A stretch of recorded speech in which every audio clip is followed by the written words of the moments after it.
Good afternoon. Thank you guys for joining. It does seem to slow down a little bit, so I'll go ahead and go over some details and we can get started. So welcome to the PM Hidden Gems in NextGen presentation. We will begin shortly. Please note that all attendees are in listen-only mode. You can submit questions during the webinar. We usually save those to the end. You'll have a questions window. Go ahead and enter in there, and then we will address those if time permits at the end. Everybody will receive a link to a recording of the webinar. You will also get a link to the slides. All righty, next slide, please. All right, inquiries again may be submitted using the questions window. It's at the bottom of your menu. Feel free to submit any questions during the presentation. If we don't get time to answer them, we will make sure somebody follows up afterwards. Usually we have a few minutes to address those at the end. Next slide. All right, please go out and follow us on all of our social media platforms. Just search for eMedApps. We're on Facebook, Instagram, Twitter, LinkedIn, and we do have a YouTube channel. So you can see lots of our demos on that YouTube channel. Just again, look for eMedApps. Okay, next slide. All right, a little bit about eMedApps. eMedApps is a healthcare information technology services company providing practices and clinics and hospitals with a full range of services as well as a suite of products that are designed to increase efficiency and facilitate communication. We were founded in 1999. We've worked as a partner with NextGen since 2001. We work as a subcontractor for NextGen. We serve healthcare clients all across the USA, and we have services and products for specifically for NextGen clients. We also have some products that are EHR agnostic. All right, next slide. Okay, about our presenter today. Alice is one of our senior professionals. She brings a wide range of NextGen skills to the table. She is certified NextGen professional and has extensive experience in training, implementation, and go-live support for the NextGen practice management application. In her spare time, Alice enjoys spending time with her pets, arts and crafts, and spending time with family and friends. Well, thank you, Alice. I'll pass it on to you.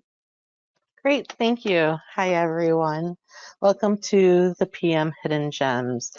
This presentation for you guys is really to bring awareness to some of the smaller items that are in the PM side that we tend to forget about through our day-to-day business, or have been new and we haven't actually seen since the upgrades or patches have happened. So we're going to go through some of those new and old items to kind of help you. One of the things that we have is a search function in the practice preferences. While you're in your practice preference and you're looking to find something related to what you're looking for, if you do a Control-Alt-F, you can bring up a search box. And then you can go ahead and search for a term and then have it look for all that criteria that would meet that term. So as you see here, we have a little box that shows that we're looking for something with claim. And then we wanted to display the 277 claim status notes for encounter level. So we went ahead and found that, and we double clicked on that, and it would take us right to where that is located, where you see it is highlighted on the screen. So that's a nice little function for the practice preferences. BBP has a reporting function that we tend to put in the back burner, forget about, but it can be very useful to check how your reports are going, how your jobs are working, did they run successfully, how long did they take, are any of them overlapping, kind of things like that. So a good way to get to this is if you go up to your reports tab and then you go to general, there is a report called BBP schedule. You can go ahead and go in there, go to filter one and pick a date range that you want to look at for that. So it can be a day, a week, a month. It's up to you and how your range is.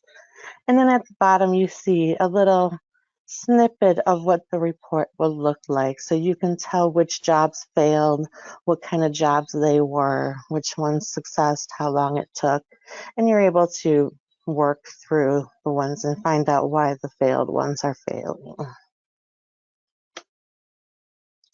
Another report is a review of significant events. Once that is enabled, you will have it in your admin section under preferences for significant events. A little pop-up box will pop up and you can pick the items you want to report on. Just remember the insurance data change only works if you're using OCR. So that's that first one there that's highlighted with no checkbox on it.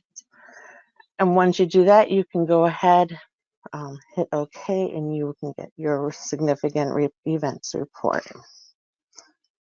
Another way of viewing is through the encounter level of your clinical history notes tab. If you see here in this example, under the encounters on the left-hand side under history, you can see on each encounter there's a list of events that have occurred.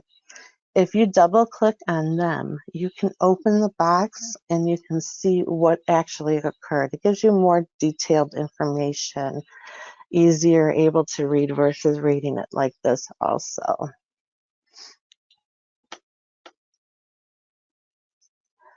There's also a process of working your unimplied encounter credits.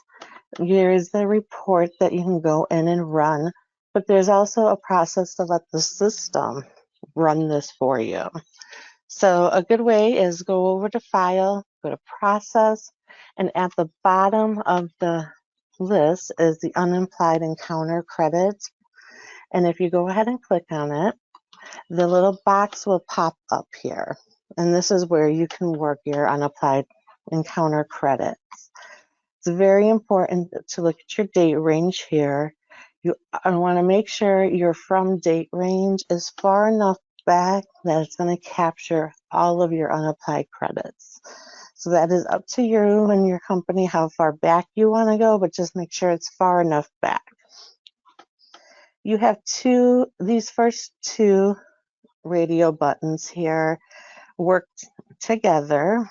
The second one is all inclusive with items in the first one. So what you can do is you can go ahead and just click the second one and you can obtain a whole list of all your accounts, or you could break it down where you're only looking for your first one, which is to process encounters where the patient amount is equal to your unapplied amount.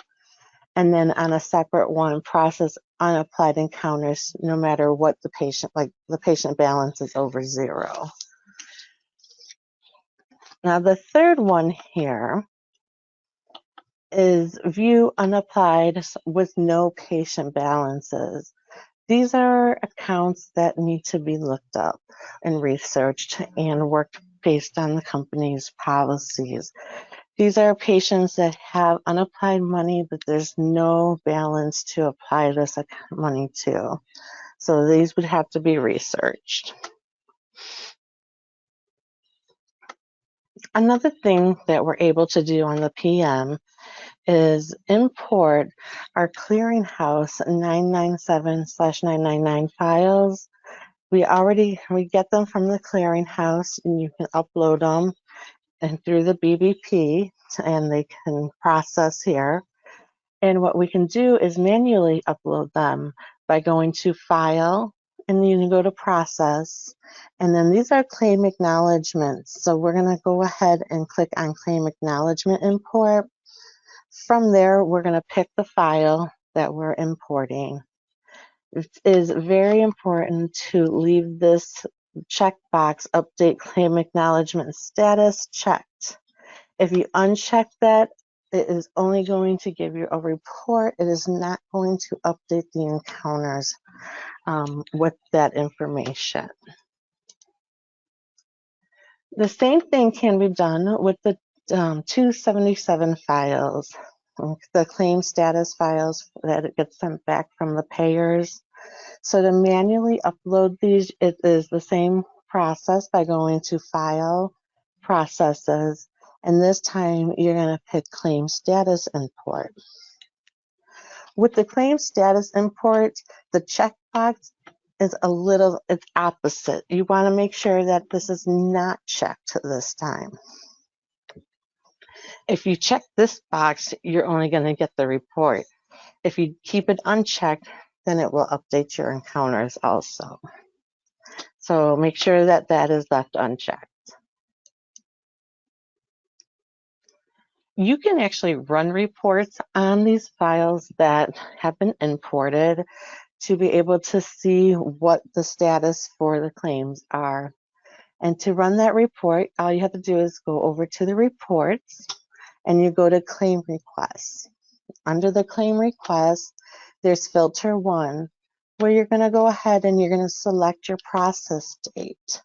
That way you can pick the date range you're looking to review your claims for, your claim statuses for. These are going to be archived, so your status is going to stay the same. And then you can go ahead and run this. And then down below is a little snippet of the report with the columns that will show the data that was just uploaded from your 277 files or your 999 files. So you have the claim status category description, the claim status code description, and what it was the actual status, accepted, rejected, and so forth. Another way that you get to actually look at this is through the electronic claims lookup process. So if you go to your claim request lookup icon, you can go ahead and select your archived files, electronic, and when you have a find down below, you'll see towards the side over to the right, there are those 3 columns that you just saw through the report. But here you can see them on a quick basis right here. So this is another way that you can review these for your group.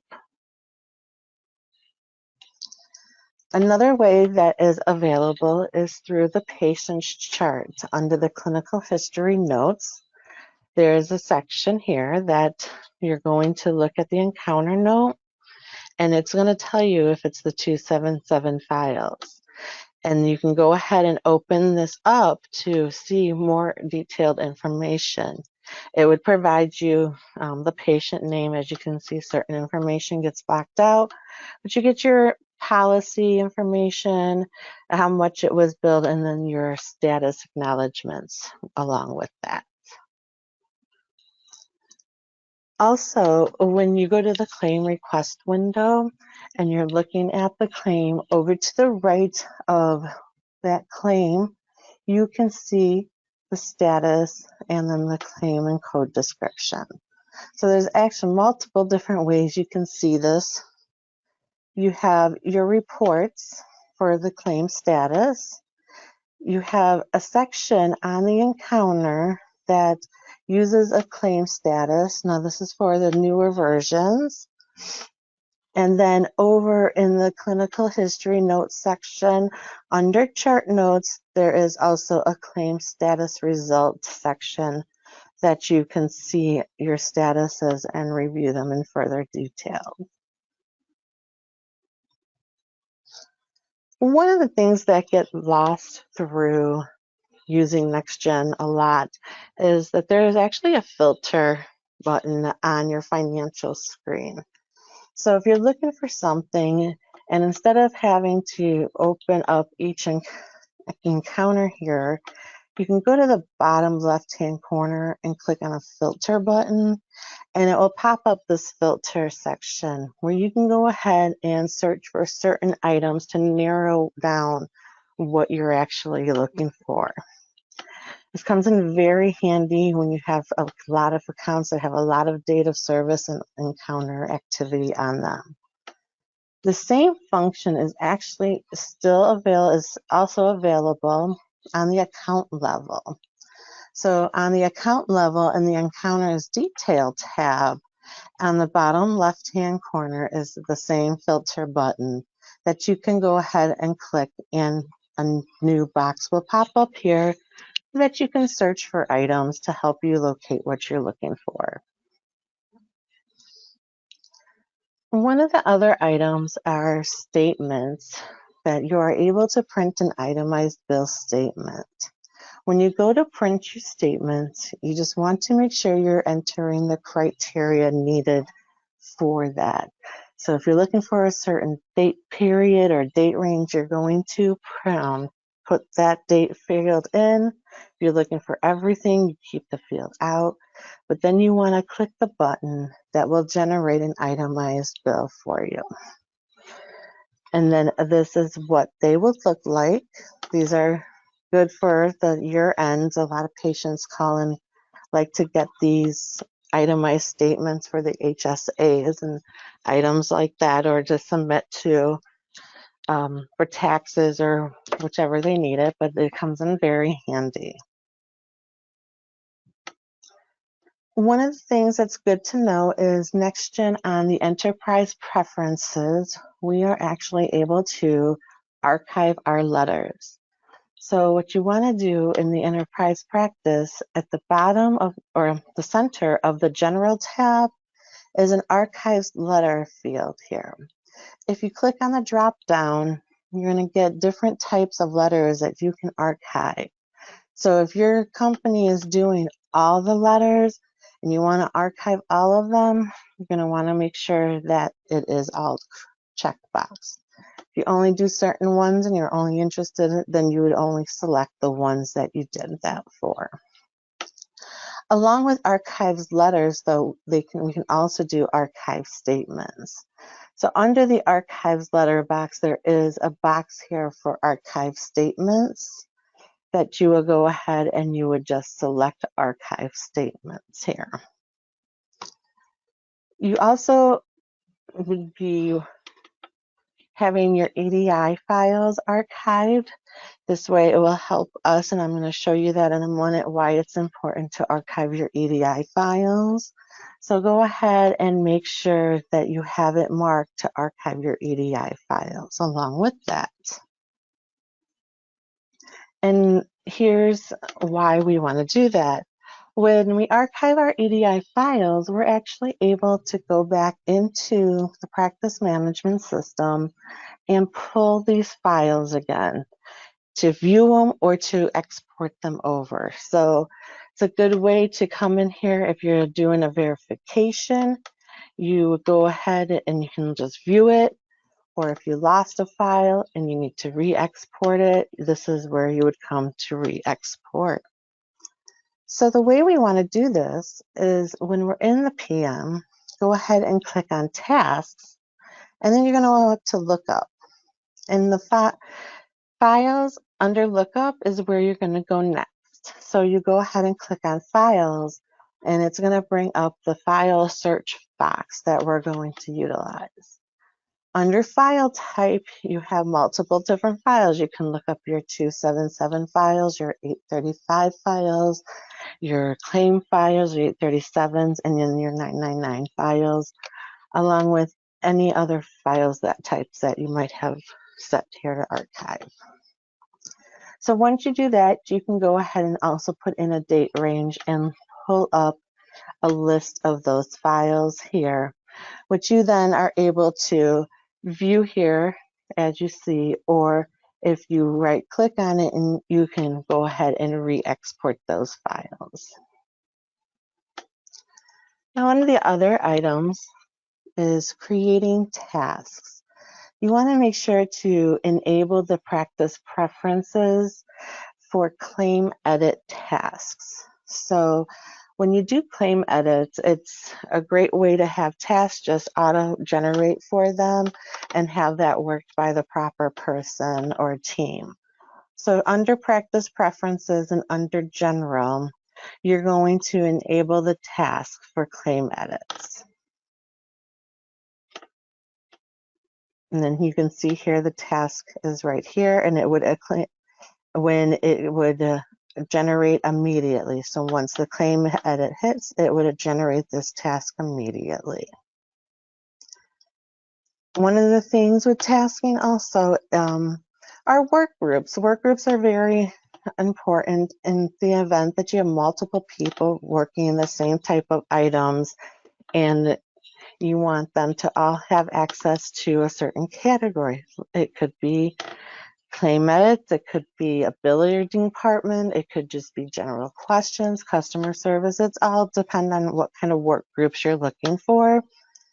In this example here, what we do is we go to file maintenance and we go to practices, and then at the bottom you'll see task work groups. Remember, all of these are alphabetical, so if you ever looking for something, think of what it's called and look for it alphabetical, and that will help you find it. Once in this work group, we went ahead and we just opened up our billing work group, billers, and we got to see who was inside of it.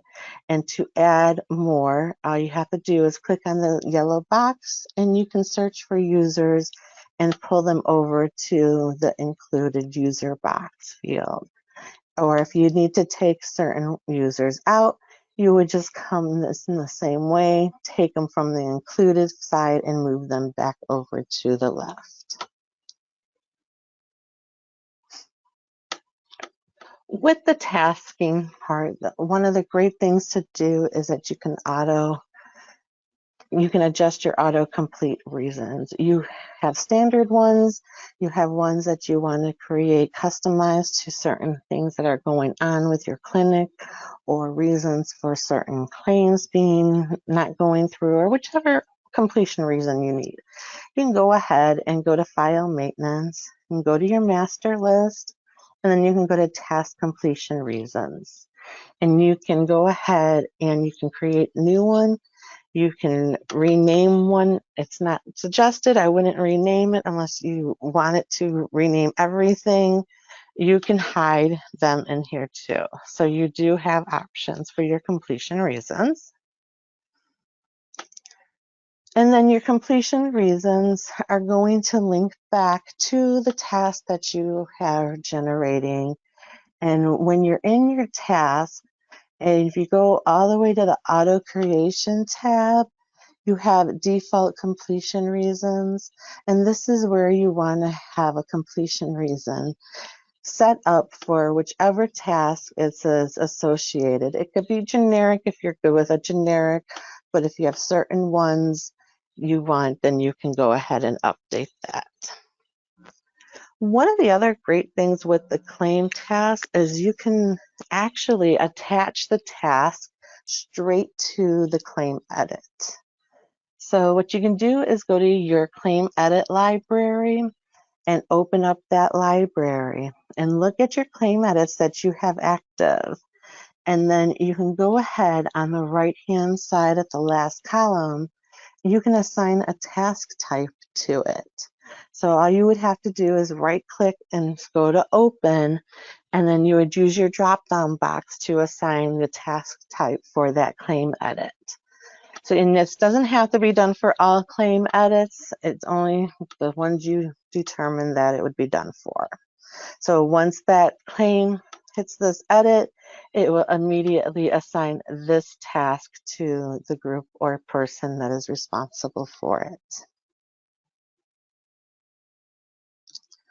So one of the other things we can do is on file maintenance, we can do a report that reports on groups and users. This will give us the security rights that are assigned for each one of them. It will also let us know if it's an active or an inactive user in a group.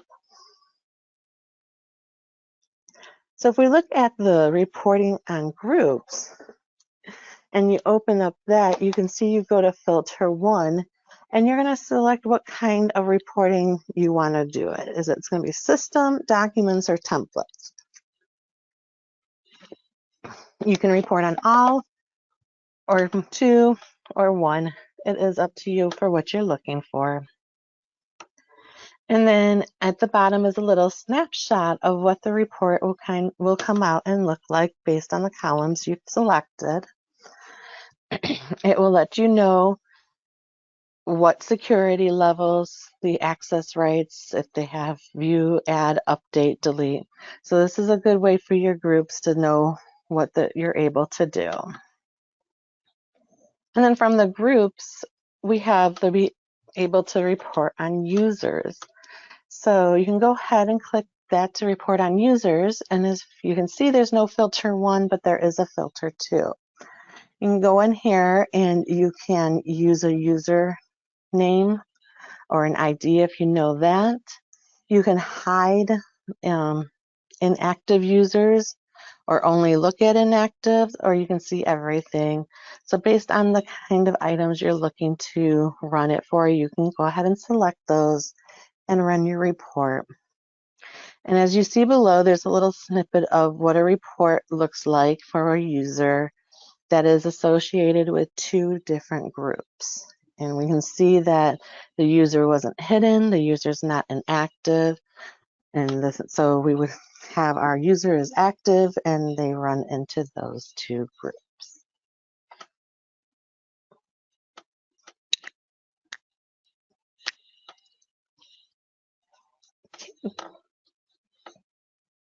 All Thank you. righty.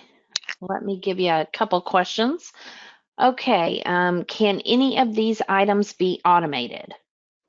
Yes, actually, you have all your EDI items can be set up in the BBP to run. Your 227 files and your 999 files can all be automated through the BBP to upload into the PM systems on a scheduled basis. Awesome. Alrighty, and then another question, is it possible to go back over how to retrieve the lost EDI files? Sure. I'm going to run up to the screenshot that shows that really quick here, so you have that visual.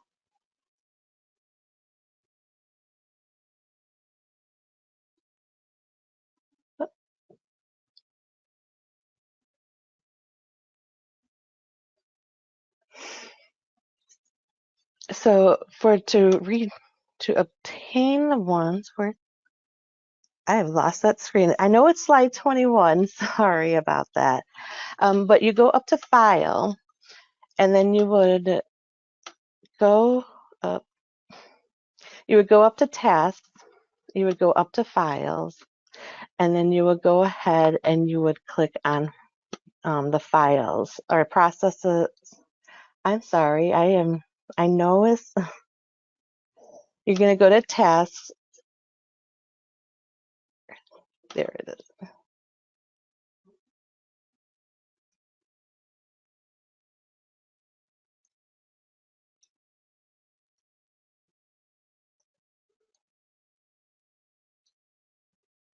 So you're going to go up to Tasks, and it's Lookup Files.